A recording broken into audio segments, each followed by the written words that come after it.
Imagina esto. Eres testigo de un asesinato. Lo vistes con tus propios ojos. El forcejeo, el destello del arma, el cuerpo cayendo sobre el asfalto. Un rostro quedó grabado en tu retina para siempre. Vas a la comisaría, señalas una foto, dices con la mano y en voz alta, y la voz firme además, fue él. Estoy segura.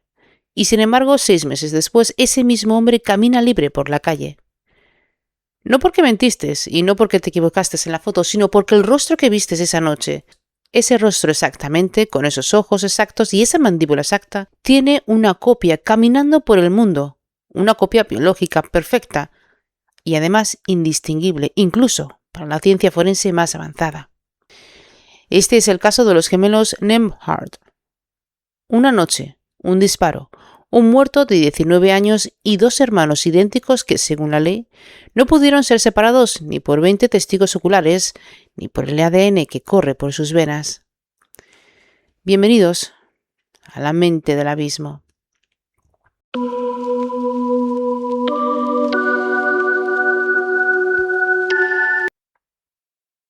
Nos situamos en Chandler, Arizona, el sábado 12 de febrero del 2011, ya entrada la madrugada, las puertas de Leonard's Da Vinci Code, un club de hip hop recién inaugurado, uno de esos que llenan los estacionamientos de música y de gente joven hasta que amanece, empieza a vaciarse. Se calcula que había unas 20 personas alrededor cuando todo comenzó. No fue una emboscada, no fue premeditado, al menos no en la forma en que solemos imaginar un asesinato. Fue algo mucho más común y por eso mismo más perturbador. Una pelea, un cruce de palabras que escaló, de empujones, de gente gritando, el caso habitual de un grupo de jóvenes saliendo de fiesta a las 3 de la madrugada. En medio de ese caos estaba Sir Xavier Brooks, de 19 años, uno más entre la multitud que se agolpaba en la puerta, y entonces sonó un disparo. Los testigos coincidirían después en un solo punto. Brooks no estaba atacando a nadie. Según las reconstrucciones posteriores del caso, retrocedería con las manos en alto, en el gesto universal de quien se rinde, de quien pide que pare. No alcanzó a alejarse. La bala lo encontró y lo dejó tendido en el estacionamiento del club que meses después cerraría el caso para siempre. La policía de Chandler llegó a una escena con su cuerpo, con un arma que nunca apareció y con un problema que ninguno de los oficiales presentes podía imaginar todavía. 20 testigos y ninguno se acordó sobre lo que realmente había visto. Pasaron semanas y la investigación avanzó, pues como avanzan estos casos, recogiendo declaraciones, cruce de nombres, reconstruyendo quién estaba dónde. Un nombre empezó a repetirse con insistencia entre los testigos: Orlando Nembhard. El 28 de marzo del 2011, oficiales federales, la US Marsh, localizaron y detuvieron a Orlando en Yonkers, Nueva York, a casi 4.000 kilómetros de Chandler. Le trajeron de vuelta a Arizona. 19 años, antecedentes menores previos, o sea, un par de cargos por robos y posesión de marihuana, la mayoría desestimados. Este fue acusado formalmente de homicidio en segundo grado por la muerte de Sir Xavier Brooks. Para la fiscalía en ese momento, el caso parecía sólido, múltiples testigos oculares que señalaban al mismo hombre. Y en los tribunales estadounidenses, un puñado de testigos presenciales coincidentes suele ser por sí solo suficiente para sostener una condena. Es una de las pruebas más antiguas y más utilizadas de todo el sistema penal. Es también, como está a punto de demostrar este caso, una de las más frágiles. La defensa de Orlando, a cargo del abogado Jason Lamb, presentó una moción que cambiaría el rumbo del caso por completo. En ese documento, Lamb no negó que un Nembhard hubiera estado en la escena, negó que se pudiera probar cuál. Porque Orlando Nembhard tiene un hermano gemelo idéntico que se llama Brandon, y Brandon también estaba en los Leonardo's Da Vinci Code esa noche. Aquí la investigación reveló algo que ningún testigo había mencionado en el primer momento, porque nadie se había preguntado: ¿había 2 hombres particularmente calcados al rostro uno del otro presentes en el mismo lugar? A la misma hora, en medio de la misma pelea, la moción de la defensa citó las descripciones contradictorias recogidas por la policía ese día. Algunos testigos habían señalado la ropa del acusado como la del tirador. En cambio, otros habían escrito con la misma seguridad que la ropa era de su hermano.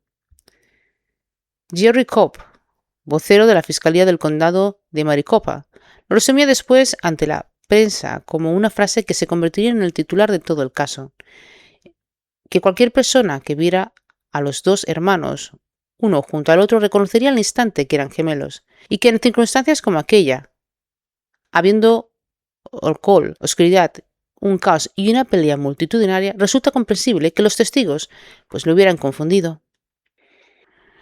Y aquí es donde el caso entra en un territorio que pocas veces se documenta con tanta claridad. El documento en que la herramienta de identificación más antigua del sistema judicial se rompe en tiempo real.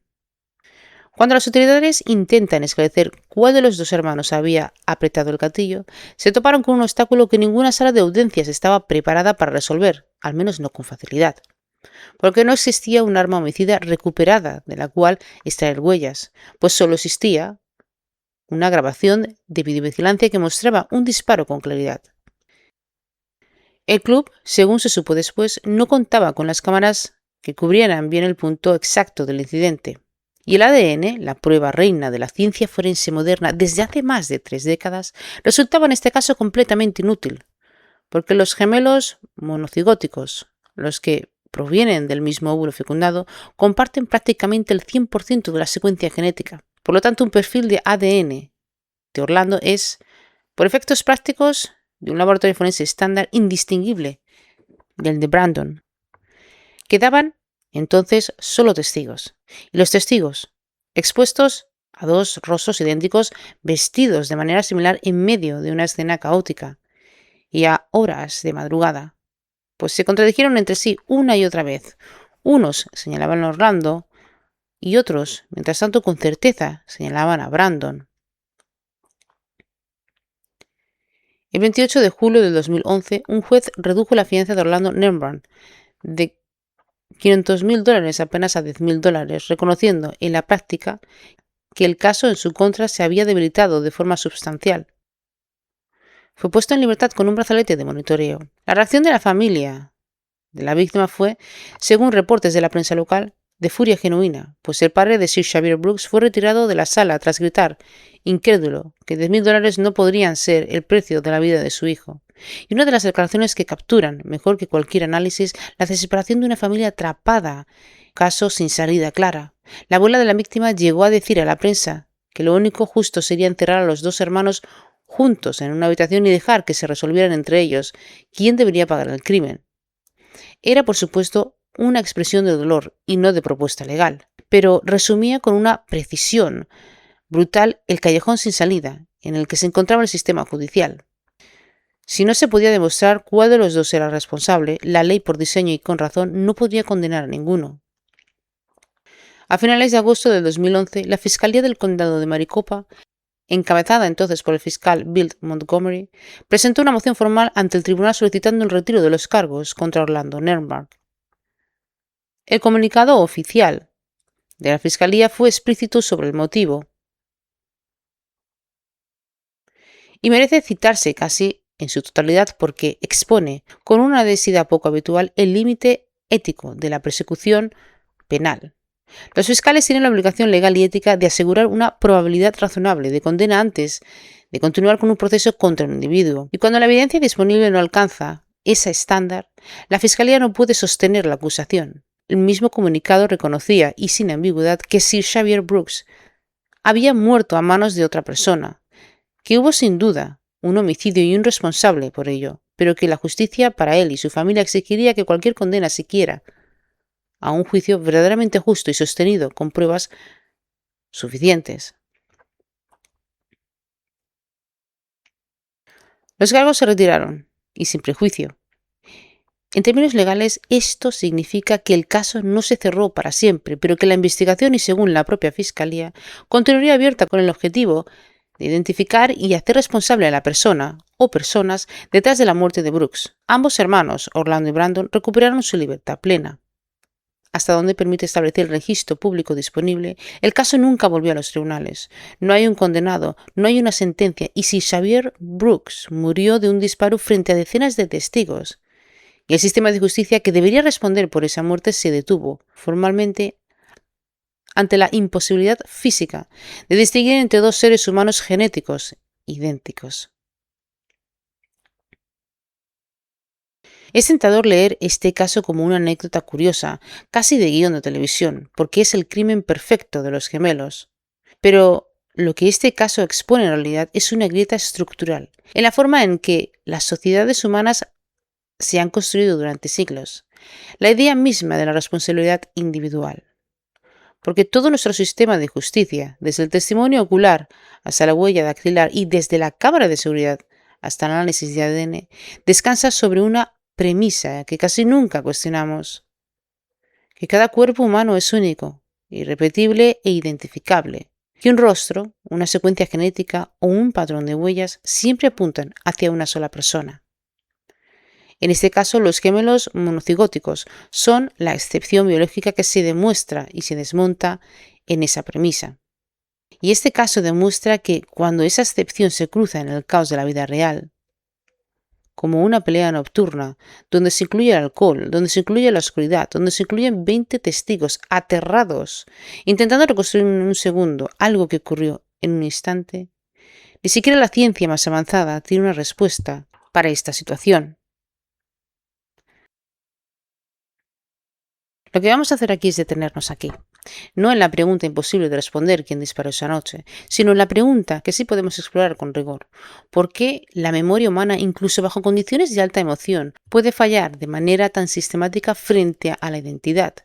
¿Y qué nos dice este caso sobre los vínculos de la identidad y el sistema nervioso de dos personas que comparten un origen biológico idéntico? Primero, desde la psicología del apego, en la línea de John Bowlby, los hermanos gemelos monocigóticos suelen desarrollar, desde el útero mismo, un vínculo de apego particular. Estos comparten espacio, comparten señales sensoriales y con frecuencia se convierten uno para el otro en la primera figura de apego, en la segunda, después o incluso junto a la madre. Este vínculo temprano y profundo puede traducirse en la vida adulta en los patrones del comportamiento extraordinariamente sincronizados, gustos compartidos, forma de vestir similares, círculos sociales superpuestos. Esto no es casualidad ni cliché de ficción, en los que ambos hermanos podrían estar ahí. Esa noche, en el mismo club, vestidos de formas parecidas, es en parte la expresión conductal de un apego gemelar que empezó antes del nacimiento. Si nos vamos del segundo marco, que es la teoría polivagal de Stephen Porges, aplicada no a los hermanos, sino a los testigos, estamos en un episodio de violencia repentina, donde se escucha un disparo y donde se ve un cuerpo caer.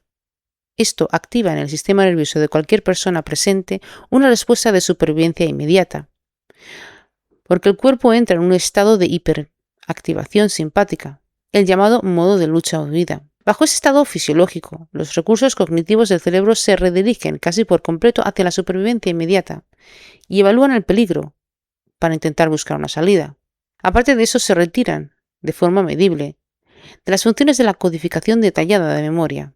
Y esto explica, y desde la neurobiología, y no desde la mala fe, por qué los testigos genuinamente honestos pueden ofrecer versiones contradictorias del mismo evento. Estos no mintieron, pero sus cerebros, estando en un estado de alarma, simplemente no codificaron el rostro con la precisión que un reconocimiento posterior exigiría. El tercero, desde el trabajo de Bessem van der Kolk sobre el trauma del cuerpo. Van der Kolk documentó cómo los recuerdos traumáticos no se almacenan como una narrativa lineal y ordenada, sino como fragmentos sensoriales, una imagen, un sonido, una sensación física, desconectados entre sí. Un testigo que presenció un homicidio no recuerda una película que pueda repasar con precisión, pero recuerda destellos, un brazo levantado, un fogonazo, un cuerpo cayendo en el suelo.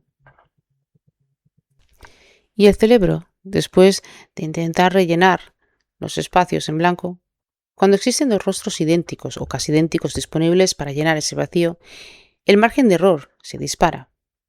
En el cuarto marco, y desde la psicología analítica de Carl Jung y su concepto de la sombra, Jung describió la sombra como esa parte de la identidad que la persona no reconoce como propia y que con frecuencia proyecta hacia figuras externas, que le resultan cercanas o espectaculares. En el imaginario cultural, y esto lo confirma la fascinación mediática casi instantánea que generó este caso, el gemelo idéntico ocupa un lugar arquetípico muy específico. Este es el doble y el otro yo, capaz de cometer lo que uno mismo nunca haría. Esta narrativa, profundamente arraigada en mitos y en la ficción del terror y del suspenso desde hace siglos, explica en parte por qué este caso capturó tanta atención pública. Y no solo porque desafiaba a la ciencia forense, sino porque activaba un miedo arquitéptico muy antiguo, el miedo al doble que puede sustituirnos sin que nadie lo note. En el quinto marco y desde las constelaciones familiares y la teoría de sistemas de Bert Hellinger, Hellinger sostenía que dentro de un sistema familiar cada uno ocupa un lugar y una función, y que los vínculos entre hermanos, y especialmente entre gemelos, suelen regirse por dinámicas de lealtad invisible. La idea, no siempre consciente de que lo que le pase a uno le pasa a los dos, y bajo esta lente resulta significativo que ninguno de los dos hermanos se haya roto. En ningún momento del proceso público conocido, además. Bajo esta lente resulta significativo que ninguno de los dos hermanos haya roto. En ningún momento del proceso público. La solidaridad silenciosa entre ambos señalándose directamente al otro. Sea cual sea la explicación individual de esa conducta, el sistema familiar gemelar parece haberse operado, en este caso, como un bloque cerrado frente a la expresión externa del sistema judicial. Y desde el sexto marco, y el último, desde la logoterapia de Viktor Frankl y la búsqueda del sentido. Frankl insistía en que incluso frente al sufrimiento más incomprensible, el ser humano necesita encontrar un sentido para poder sostenerlo. Para la familia de Sir Xavier Brooks, este caso representa quizás la forma más cruel de una búsqueda frustrada, pues no solo perdieron a un hijo de 19 años, sino que se les negó además la posibilidad de un cierre. Frankl hablaría aquí de un sufrimiento doblemente injusto, el de la pérdida y el de la incertidumbre perpetuada que impide que ese dolor encuentre una forma de integrarse. El caso de los gemelos Nembar no tiene un villano confirmado ni una condena que cerrar, pero lo que sí tiene es algo más incómodo. Y es una pregunta abierta que ni la ciencia forense ni el sistema judicial estadounidense pudieron responder. En un lugar de Arizona, dos hombres que comparten un rostro y una cadena genética idéntica siguen conviviendo con esa pregunta cada día en sus vidas. Y en cambio, la familia de Sir Xavier Brooks sigue esperando una respuesta que más de una década después no ha llegado. Si esta historia te dejó pensando en cómo la mente humana construye y a veces distorsiona lo que llamamos identidad, certeza y memoria, te invito a explorar ese territorio con más profundidad en Punto de Partida, donde ofrezco sesiones de acompañamiento terapéutico individual. Como siempre les digo, ámense, cuídense y respétense. ¿Y tú qué opinas de este caso? Déjame en los comentarios qué te pareció. Recuerda que es importante que estés aquí, que mereces una oportunidad y sobre todo que el mundo está mejor contigo. Esto ha sido todo, en la mente del abismo. Muchas gracias por acompañarme hasta el final. Buenos días, tardes o noches, allá donde me estés escuchando.